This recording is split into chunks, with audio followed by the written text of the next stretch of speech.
ఒక్క వర్షం చాలు హైదరాబాద్లో వీధులన్నీ నదులుగా మారడానికి. ఇది నేచర్ ఫెయిల్యూరా లేకపోతే మన గవర్నమెంట్ ఫెయిల్యూరా?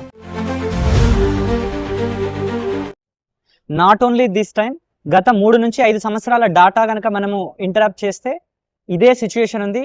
రోడ్లన్నీ వాటర్గానే ఉన్నాయి. సో దీనికి మెయిన్ రూట్ కాజెస్ ఏంటంటే డ్రైనేజ్ ఇన్ఫ్రాస్ట్రక్చర్ లోపాలు అండ్ జిహెచ్ఎంసీ హెచ్ఎండిఏ మధ్య లోపాలు, కానీ చెరువులు ఇలాంటి అక్రమ నిర్మాణాలు కట్టుకోవడము.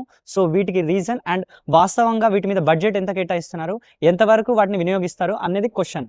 సో మ్యాన్ హోల్స్ ఎక్కడ పడితే అక్కడ ఉన్నాయి. సో వాటిని మరమ్మతులు చేయాలి. సో ఎవరికి కూడా ఇలాంటి ప్రమాదం జరగకుండా గవర్నమెంట్ అయితే తప్పకుండా అకౌంటబిలిటీ ఉండాల్సిందే. సో దీనికి తోడుగా ఎలక్ట్రిక్ కరెంట్ ఈ పోల్స్ విషయంలో కానీ అండ్ వీటిని అయితే చాలా బాగా చూసుకోవాలి. ఎందుకంటే చాలా మంది అయితే చనిపోతున్నారు బికాస్ ఈ వర్షానికి కరెంట్కి ఇంటర్ లింక్ ఉంటుంది. సో డెఫినెట్లీ అందరి ప్రాణాలు సేఫ్గా ఉండాలంటే మీరు తప్పకుండా రెస్పాన్స్ అవ్వాలి. So current government has to responsible and accountable for this. And వివిధ నగరాల్లో లైక్ ముంబై కానీ చెన్నై కానీ వాళ్ళు ఎలా అయితే ఈ డ్రైనేజ్ సిస్టమ్ని చేస్తున్నారో మన తప్పకుండా గౌరవనీయులైన సీఎం గారు అయితే అనాలిసిస్ చేసి ప్రజెంట్ మన హైదరాబాద్ని అయితే మెరుగుపరచాలి. ఇలాంటి డ్రైనేజ్ సిస్టమ్ లోపాలు కానీ అండ్ వాటర్ వస్తే నిలుచుకోకుండా వాటిని ఎలా తప్పించాలి వీటి మీద అయితే అనాలిసిస్ చేయాలి. Thank you.